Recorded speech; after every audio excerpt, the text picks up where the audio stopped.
we're back. This is Elliott Serrano and Jose Melendez coming to you from Dreamland Comics in Schaumburg, Illinois. Thank you for joining us here yet again on the Comic Culture Warrior YouTube channel. All we talk about is superhero comics, right? That's all we talk about. So that's what I'm hearing. Let's talk about some other stuff for once.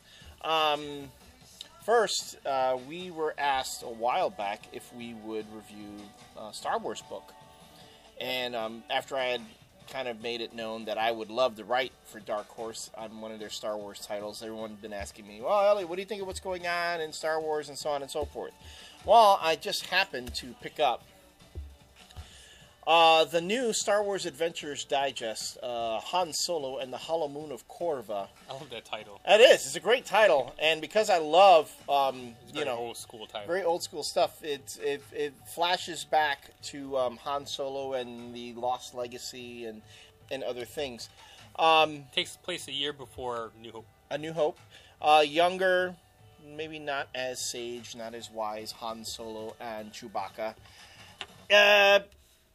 These digests that Dark Horse is putting out right now are just fun books. I picked up the Indiana Jones Adventures Digest #1. Really enjoyed it. This is a format that I really hope takes off even more for them because, just so you know, these aren't like little kids' books that they're writing. Right. I mean, yes, you can give this to a younger reader. Well, Star Wars is kind of always considered all ages to begin with. Right. But this book here, I mean, it has a bit of... The story itself is fun. It has a bit of sophistication to it. Mm-hmm. You do see some real character development within the Han Solo character. And Chewbacca is just great. I mean, Chewbacca, it just cracks me up in this book. Especially the bit when how he figures out how... Well, the story takes place that Han Solo and Chewbacca are separated because Han Solo has to go on a quest to get something, and Chewbacca is being held captive. You know, they're not going to let Chewbacca go because... Yeah, but the big thing is that Han Solo is accompanied by an old friend of his. An old friend of his from his old... And they have to infiltrate the Empire and get back this robot. Right. For this guy that runs the Hollow Moon. The Hollow Moon. And, which is a casino. A big casino. And in the meantime, Chewbacca is put into the gladiator pits to fight. And because the guy who throws him in there kind of wants Chewbacca dead by the time Han Solo gets back. Right. He's just planning on killing them anyway. Right. So it's a clever story. It's a nice read. I read this, pretty quickly. The artwork is good. You're going to see some things in here that you're going to flash a little bit on episode 1 when Han and Luke infiltrate the Death Star. Mm-hmm. But it's a fun take on the characters. So I know this is the first of what's supposed to be a series of Star Wars Adventures Digest. I know they already do Clone Wars. Mm-hmm. That's based on the cartoons and stuff. This is more original stuff, mm-hmm. Based on hopefully the classic characters. Great book. Pick it up. Another book that Jose and I read, I picked this up a while back. I Killed Adolf Hitler, which is an independent by the, what is he, Norwegian?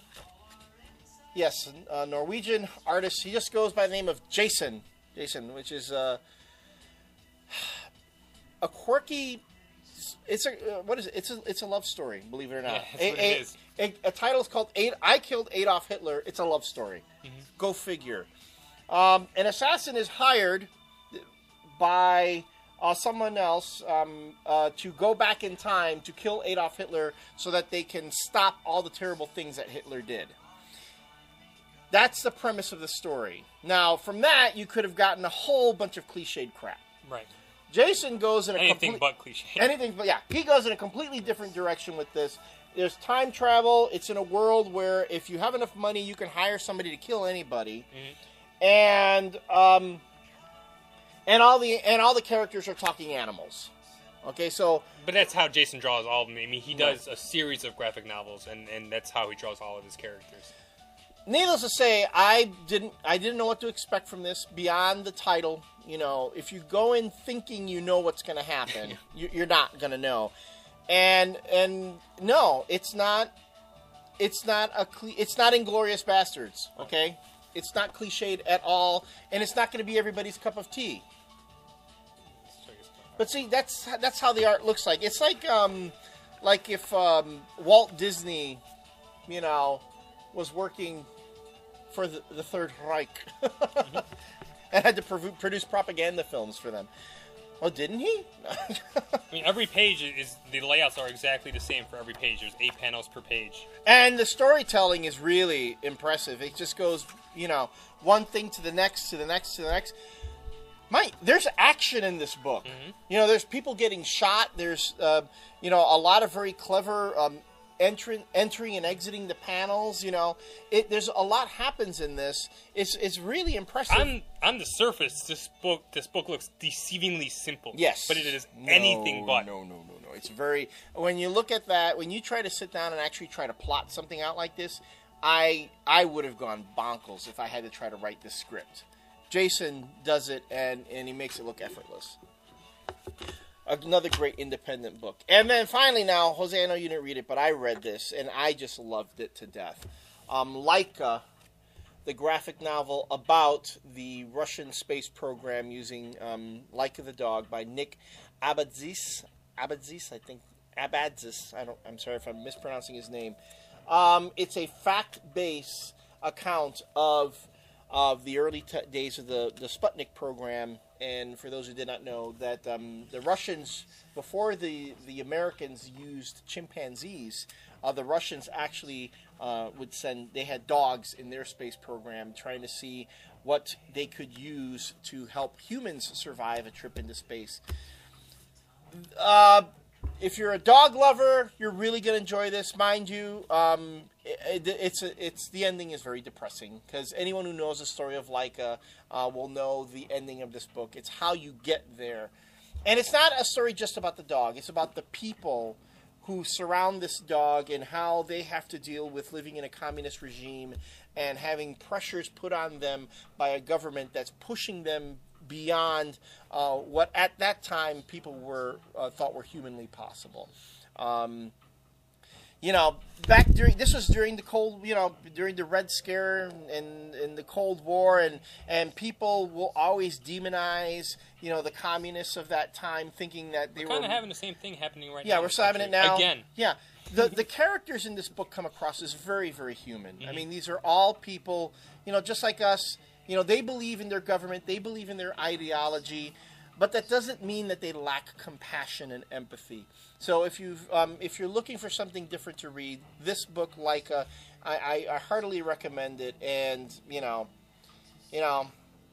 I'm a dog lover, and for people who know me, I work in animal welfare. Bring a little tear to your eye at the end, but still a very compelling read. So there, we don't just talk superheroes here.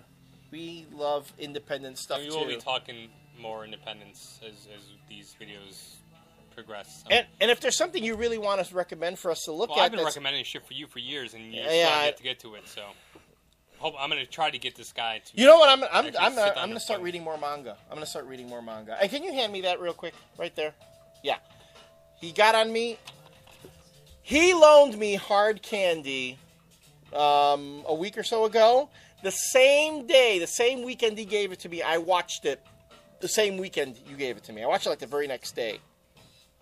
This was a good movie. This was a really good movie. So, it's not a superhero movie, but